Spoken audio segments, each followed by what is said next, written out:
In this video, we look at NMAT test taking strategies, right? It's a very simple strategy which you need to deploy in the exam, and a lot of people are missing out on this. Let's look at it, right? Let's first understand what this NMAT test is about. It's an adaptive test, right? We've been hearing it a lot. It's adaptive. So what is adaptive? What is adaptive? When you answer something correctly, you're going to be given a tougher question, okay? So answer something right, I'm getting a tougher question. Why are they doing that? They should be helping me out, right? No, that's what a test is about. You answer something correctly, you're getting a tougher question to see if you're able to answer that also correctly. And if you're getting that also correct, they feel your level is that, right? They're trying to assess your level, whether you're good at solving tough questions or you're like at the easier level, right? So if you're good at solving tough questions, you're going to get a huge mark, right?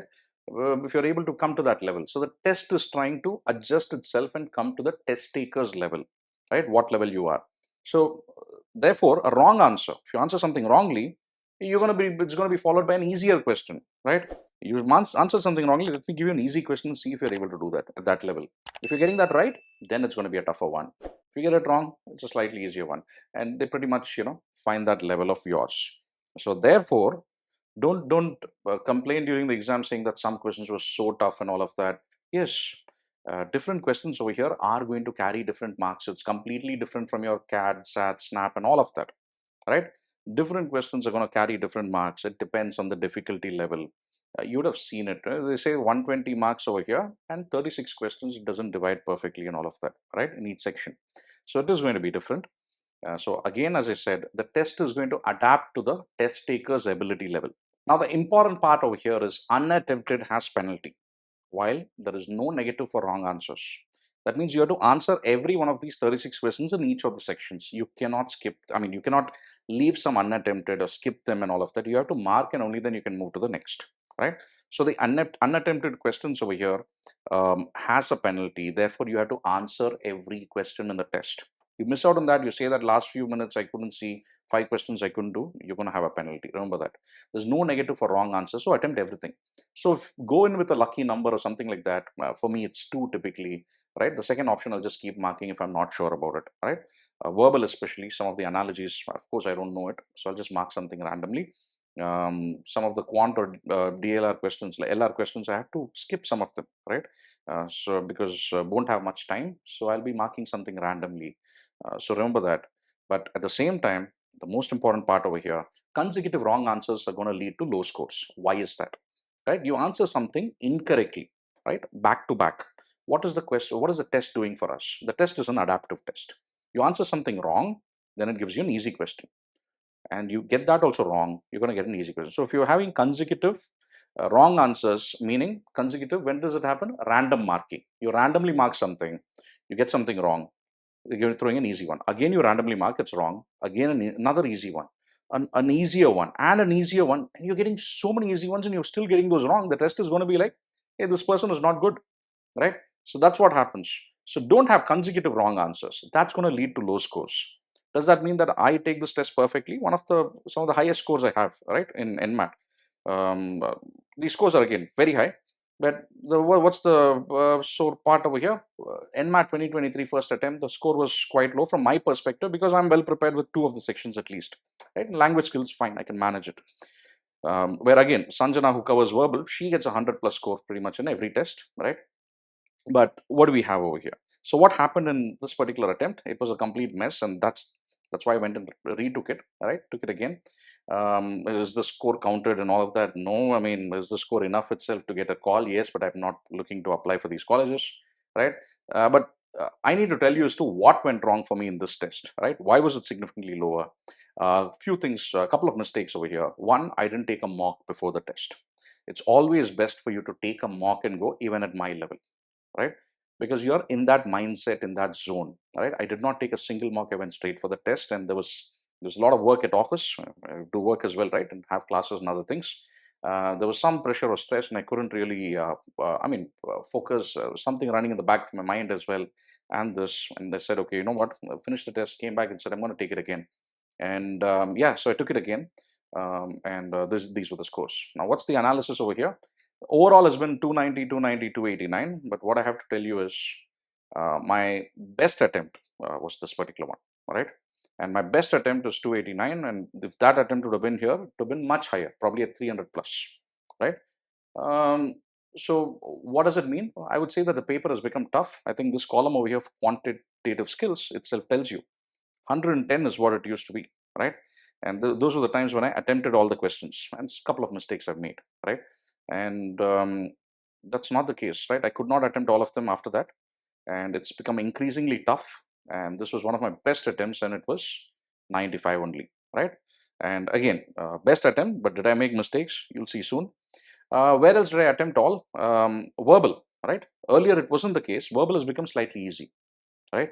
Why would I say that? Because it used to be 3 reading comprehension passages. A person like me who doesn't read fast, I can speak fast, I can speak fluently, but reading skills is quite on the lower side for me, right? I've been able to attempt all, right? And attempt all means every one of those that I mark genuinely know. Some of them I don't know. I'll just mark something and go, right? Analogies and all. We'll look at that. Now, what is the part in LR which has been bad? Now, LR, I would say this was one of my best attempts, right? I went very quick. I generally check, a double check and all, avoid that in this exam, right? Again, I didn't double check because I wanted to like bring in, right, after a complete mess, right? That's what it was. I generally take it in a leisurely manner. And what was the 79?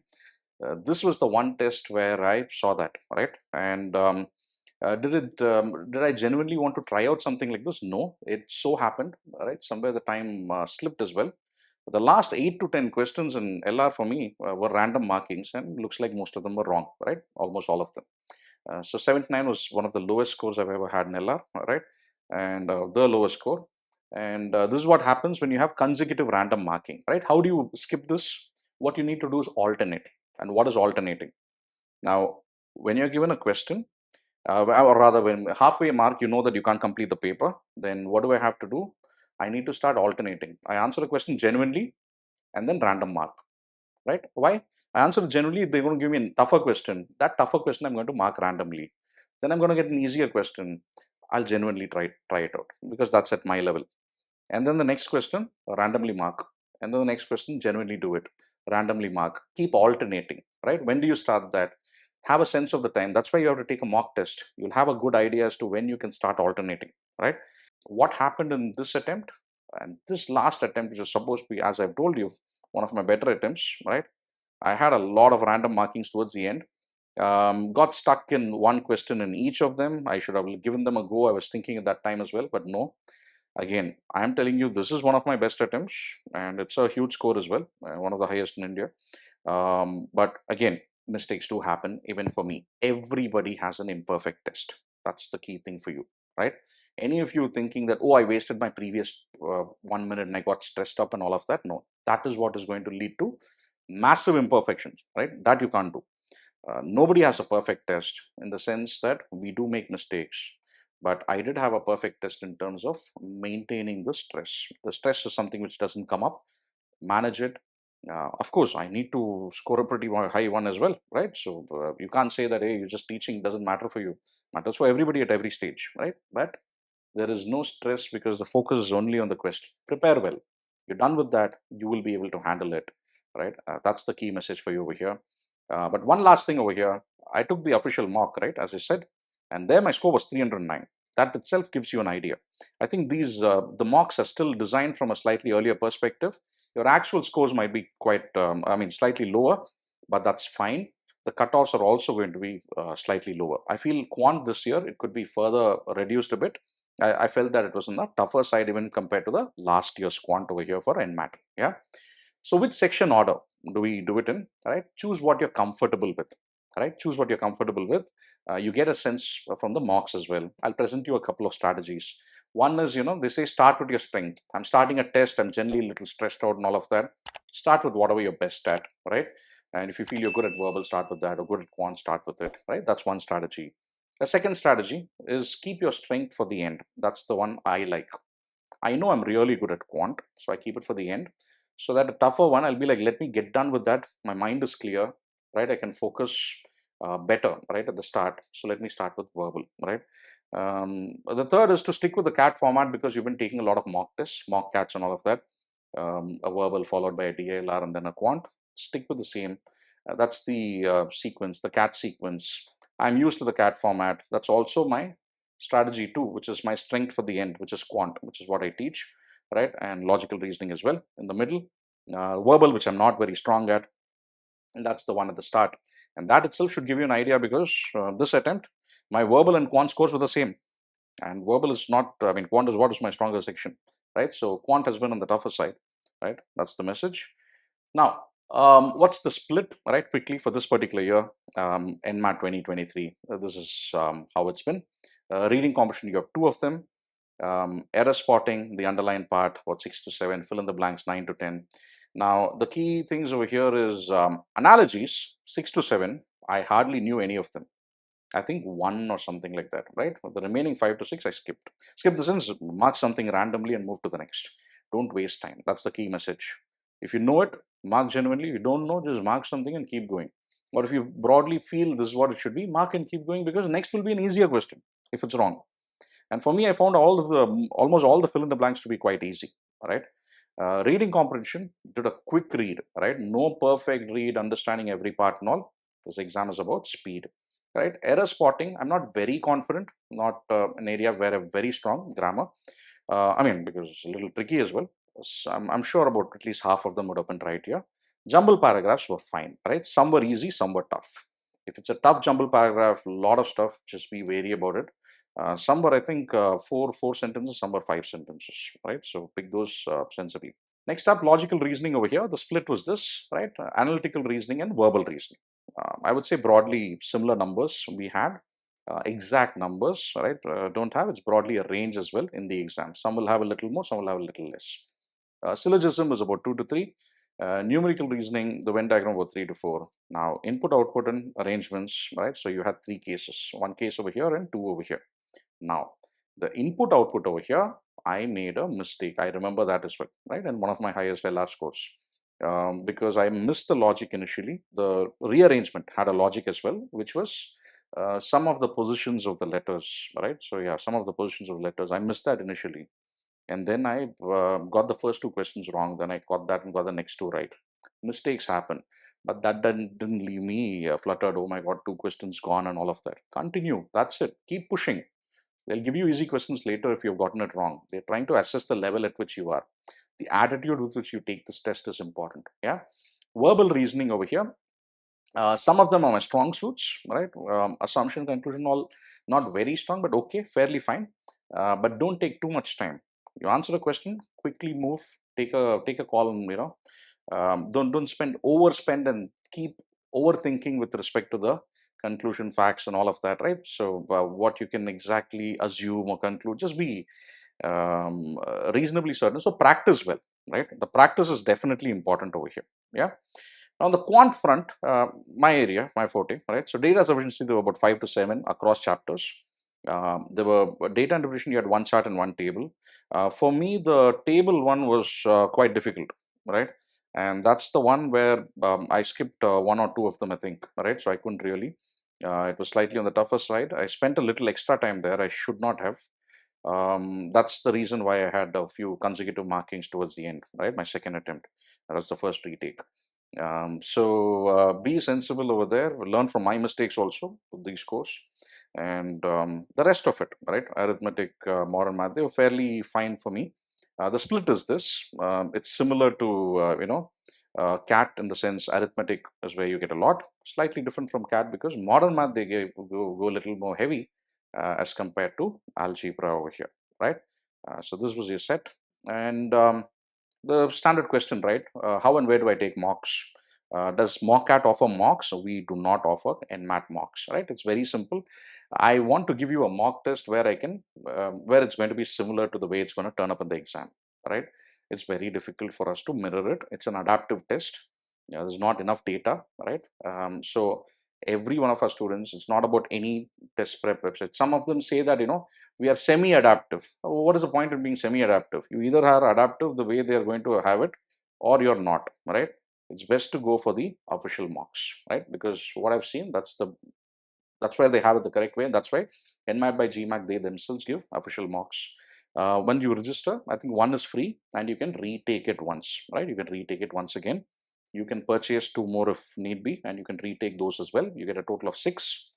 They're worth it. right? They're simply worth it. Just get that if you can, and practice those and go for the test. On to the strategies for NMAT, right? So please take a minimum of 2 mocks, right? And remember, the test is adaptive. So do not fear the wrong answers. If it's wrong, it's fine. Everybody gets wrong answers, right? In the exam, nobody gets 360 or 360. You don't need that, right? What are your cutoffs? 240, you're like comfortably clearing them, right? Avoid double checking too much, right? If your accuracy is good, be confident, keep moving. If your accuracy is not too good, just check once what your final answer, I mean, what are they asking you to find if it's there. But don't do the double checking and sit for too long in a question. This exam is about speed. You have to go quick, yeah? So therefore, alternate around the halfway mark. Once half the time which for that particular section is there is over, like let's say LR at 40 minutes, if 20 at the 20-minute mark, out of 36 questions, you've done only 12 of them, start alternating, right? Start skipping some. Where you feel it's difficult, give it a skip mark, random mark, and keep moving, right? Because you don't want, I have 8 questions in the end, I had to consecutively mark something randomly and they were all wrong or whatever, and your score is going to be affected because it's an adaptive test, yeah? Now, 2 back-to-back random attempts is fine. Try to avoid a third. Even a third is okay, right? Even a third is okay. If it happens. But a fourth, fifth, and all, don't get into that. And it happened to me as well in quant and LR, as you saw. Now, the cases and RCs are exceptions here because you have 4 questions for each RC or each case in logical reasoning or data interpretation, right? So those cases. So therefore, there it's an exception. If you're not able to solve that case, get a hang of it, or you don't have time for whatever reason, just randomly mark these 4 back-to-back random attempts. Don't be startled by that. I'm sure the system understands it. It'll take care of it, right? Might treat it as one. Avoid if you can. See if you can get some of them right. But if it's random attempts for a case or RC, don't do the alternating for a case or RC. You answer it, you answer all of them, right? That's what it is. So I think this one is obvious, right? So it's fine. Yeah. Um, Last part, understand there is nothing called a perfect attempt. At my score, which I have 290, 289, all of that, it's still an imperfect attempt, is what I will say, right? It was perfect in terms of stress management, not perfect in terms of attempt. Everybody has wrong answers or something they'll feel at the end of it if where they could have done the test better. Yeah. Overall, from a strategy perspective, right? Again, what should I do? You should prep well for the test, right? And now during the test, you have to take quick decisions on whether to attempt a question or not, right? Do not spend too much time thinking, oh, how do I do it? It's getting too long. No, it's not like a CAT or ZAT exam. Mark something, keep going, right? You can't go to the previous question, you can't come back to it. Just mark something, keep moving, right? But when a question is there in front of you, you need to focus on the question, not the timer, right? Can't say, oh, 5 minutes to go, can I do this or not? So pace the test well, take the marks, get a sense that I can do only 2 questions in the last 5 minutes. I'll randomly mark it, okay? The next one I'll genuinely do, right? Take a call that way and do it. And do not chase a perfect test taking approach, right? There's no strategy that way. Everybody has an imperfect attempt, right? So if you like this, do hit the subscribe button in case you're not subscribed, and do hit the like for this video. Let it get shared with a lot of people as well.